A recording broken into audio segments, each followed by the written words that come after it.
Hello বন্ধুরা, চলে এলাম একটা আবার নতুন জিনিস নিয়ে। নতুন জিনিস এই হচ্ছে আমার কাছে নতুন জিনিস। একটু বাইরে বেরিয়েছিলাম, কালকে ঝড় বৃষ্টি হয়েছিল, তো আজকে একটু বেরিয়েছিলাম কাজে।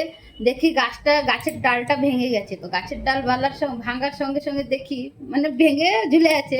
তো আমি তাকাই, যখন দেখি এই ফলটা দেখা যাচ্ছে, আমি শ্যুট করে তুলে নিয়ে এলাম। ভিডিও বানাতে হবে, দেখাতে হবে বন্ধুদের যে এই ফলটা কাদের দেশে আছে। আমাদের দেশে এই ফলটা নেই, দেখতে পাই না। আমি তো এইখানে হায়দ্রাবাদে এসে আমি অনেক বছর আছি, জানি যে এই ফলটা আছে, কিন্তু নাম জানি না। শহর বাজারের লোক কে খায় এটা জানিও না বাবা। তো প্রথম দেখলাম এর ভেতরে এই এই এই সাইজের একটা দানা থাকে। ওইটা বের করে অনেক কিছু হয়, খাওয়াও যায়, তরকারিতে ফেলা যায়, মিষ্টি টিষ্টিতে ফেলে কিনা আমি জানি না, দেয় কিনা। তাই হচ্ছে এই জিনিসটা। কেমন লাগলো বন্ধুরা আমার এই যে নতুন ধরনের বাদাম? এটা ফেটে দিলে বাদাম হবে, এটা নরম, পুরো একদম পুরো নরম। ফাটাবো না, আমার ছেলেটাকে দেখাবো, ওই জন্য রেখেছি। তো পুরো পাখির পার মতো লাগছে বন্ধুরা।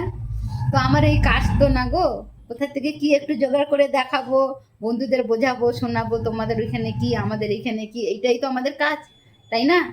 টাটা, বাই বাই, আবার দেখা হবে। প্লিজ তোমরা একটু সাবস্ক্রাইব করো। আমার একদম বাড়ছে না সাবস্ক্রাইব, একদমই না, জিরোতে বলা যায়। প্লিজ প্লিজ একটু সাবস্ক্রাইব করবে।